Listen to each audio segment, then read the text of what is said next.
Assalamualaikum warahmatullahi wabarakatuh. Alhamdulillah, pada kesempatan pagi hari ini kita masih diberi kenikmatan sehat oleh Allah Subhanahu wa taala. Nikmat sehat, nikmat panjang umur. Baiklah, kita langsung saja untuk pembahasan materi kelas 9. Masih membahas tentang perkembangan sejarah Islam di Nusantara. Bentar, saya share dulu. Nah, ini.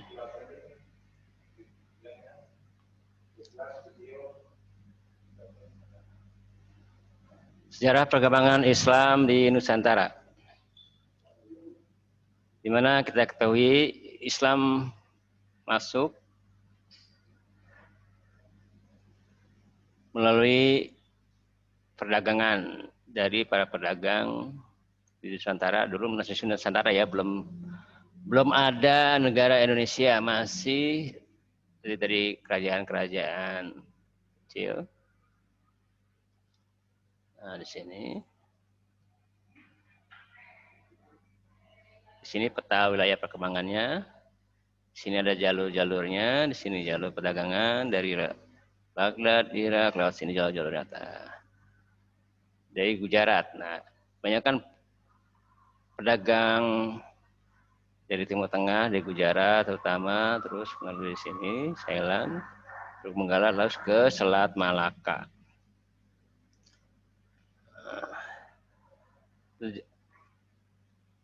Proses masuk dan berkembang Islam di Indonesia melalui jalur perdagangan. Jadi yang pertama itu melalui jalur perdagangan, bukan melalui perkawinan ya. Nah, sini lalu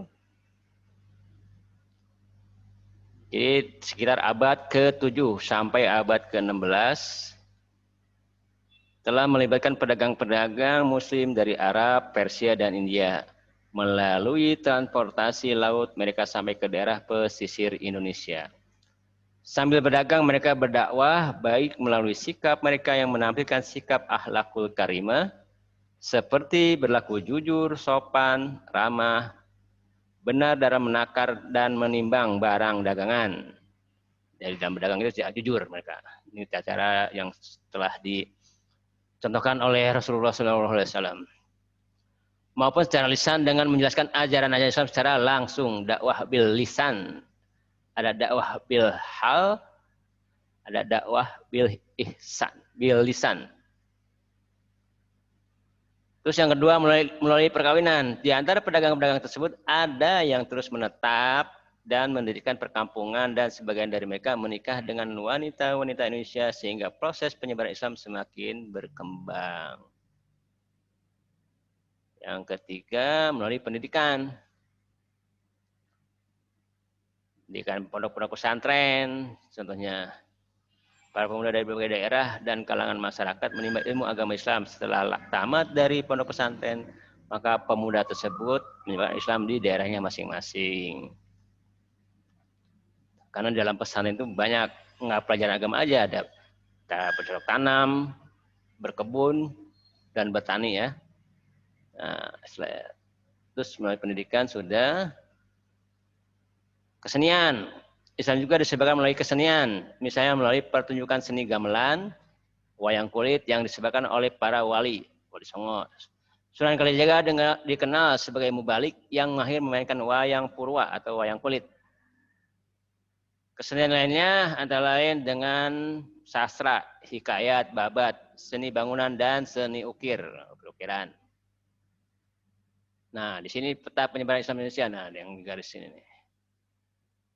Malaka, Melayu, sampai ke Kalimantan, terus ke atas ke Brunei, sampai ke Filipina nih, Mindanao sini.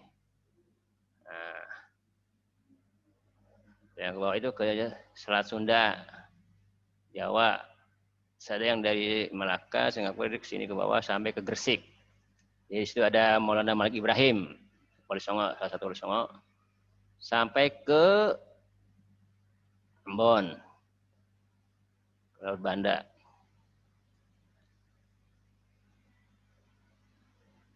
Nah, di sini ada kerajaan Islam di Nusantara, ada kerajaan Islam Sumatera, ada kerajaan Samudra Pasai, yang di Sumatera itu ada kerajaan Islam di Aceh. Terus yang di Jawa ada kerajaan Demak, yang pertama itu Demak, Pajang, kerajaan Islam Mataram, Cirebon sampai Banten. Sedangkan yang di Sulawesi ada kerajaan Goa atau Talo, Goa Talo. Di Maluku ada kerajaan Ternate dan Tidore. Di Samudra Pasai ada kerajaan Islam pertama di Indonesia, didirikan pada abad ke-13 oleh Marah Silu yang bergelar Sultan Malik As-Saleh. Tahunnya 1258-1297. Gabungan dari dua kerajaan, yaitu kerajaan Samudra dan kerajaan Pasai. Penggabungan kerajaan itu dilakukan oleh Merah Silu. Terletak di pesisir timur Aceh, tepatnya di Lok Semawe atau Aceh Utara yang berbatasan dengan Selat Malaka. Nah, ini petanya. Di Perlak. Nah, ini raja-rajanya ada Sultan Malik Saleh, Malik Tahir, Sultan Ahmad dan Sultan Zainal Abidin. Nah, nanti bisa kalian pelajari juga di buku paketnya, dibuka buku paketnya, jangan sampai dia dibuka, dipelajari. Jangan banyak tidur. Tidur mah habis PJJ juga bisa. Ntar tidur siang jam 1 setelah tugas selesai, seperti itu. Nah, ini yang kedua kerajaan Aceh Darussalam. Kerajaan Aceh berdiri pada abad ke-15, pendirinya raja pertama adalah Sultan Ali Mugayat Shah. Kerajaan Aceh merupakan penyatuan dari dua kerajaan kecil yaitu Lamuri dan Aceh Dar al-Kamal di Pulau Sumatera bagian utara dan dekat jalur pelayaran Selat Malaka. Nah, ini petanya. Sabang. Raja yang merintah di Aceh Sultan Ali Mugayat Shah, tahunnya 1514-1528 Masehi. Sultan Salahuddin, Sultan Iskandar Muda. Nah, ini yang terkenal. Jadi masa kejayaan di Aceh itu terjadi pada masa rajanya Sultan Iskandar Muda. Sultan Iskandar Muda memperhatikan pula kegiatan keagamaan seperti membangun Masjid Raya Baitur Rahman. Nah, sekarang Masjid Raya Baitur Rahman ini masih ada. Itu dibangun pada masa rajanya Raja Sultan Iskandar Muda ya. Nah, ini Masjid Baitur Rahman ini masjid tua ini. Ya, Aceh Sultan Iskandar Muda. Di Jawa ada Kerajaan Demak. Kerajaan Demak adalah kerajaan Islam pertama di Jawa setelah jatuhnya Kerajaan Hindu Majapahit. Kerajaan Demak secara geografis terletak di Jawa Tengah dengan pusat pemerintahannya di daerah Bintoro, antara Bergola dan Jepara, di mana Bergola adalah pelabuhan yang penting pada masa berlangsungnya Kerajaan Mataram. Sedangkan Jepara akhirnya berkembang sebagai pelabuhan yang penting bagi Kerajaan Demak. Nah, di sini Demak.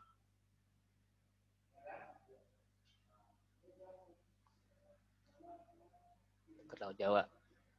Raja yang pertama ialah Raden Patah. Yang kedua, putranya Adipati Unus dan Sultan Trenggono. Raden Patah ia bergelar Sultan Alam Akbar Al-Fatah.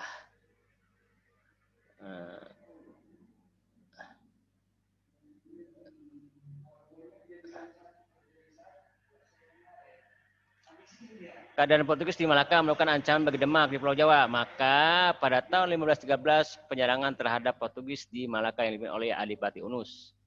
Adipati Unus itu gelarnya dengan sebutan Pangeran Seblanglor. Nah, puncaknya pada Sultan Trenggono.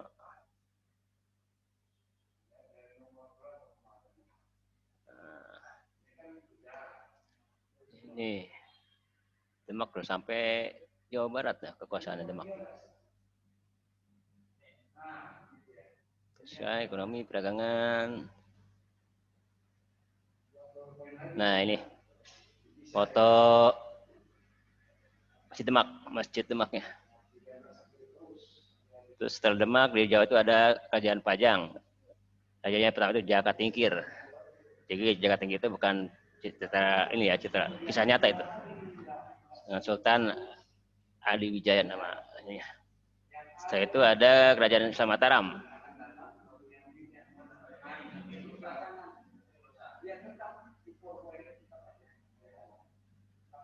Nah, ini raja-rajanya. Ya, Mataram, Mas Agung. Nah, Sultan Agung nih. Islam dengan POC mulai terjadi. Nah, maka disebut pahlawan nasional Sultan Agung.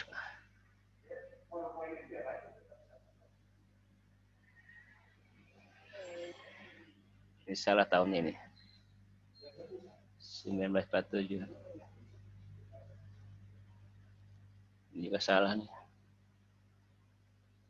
Kan 1678. Ya 1677 ini.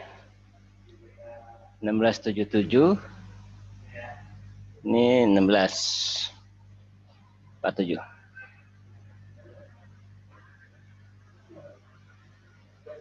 Kerajaan Islam Cirebon. Itu kerajaan yang didirikan oleh Sunan Gunung Jati ya. Dengan gelarnya Sunan Gunung Jati itu Syarif Hidayatullah, nama gelar Sunan Gunung Jati.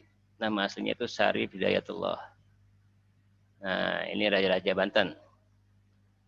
Pertama kan Sultan Sunan Gunung Jati, Sultan Hasanuddin, Panembahan Yusuf, Muhammad, Abdul Mubakir, Abu Madi, Ustaz Abdul Fattah, Sultan Ageng Tayasa. Nah, itu pahlawan nasional juga. Sultan Haji. Nah, ini masjid.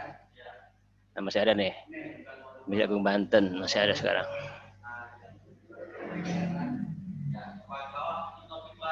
Di Ternate. Ternate Tidore. Nah, ini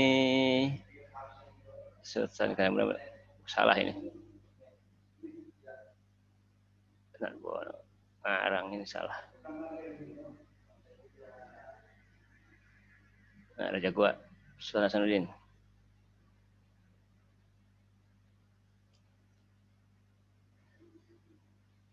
Salah.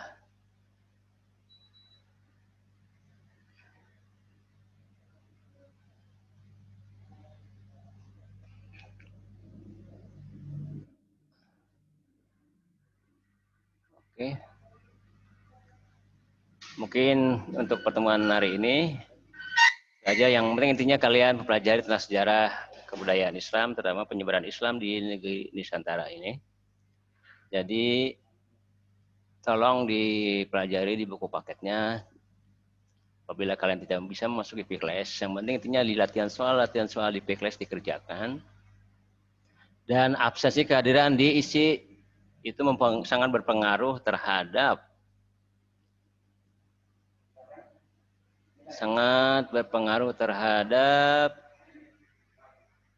nilai rapot nantinya.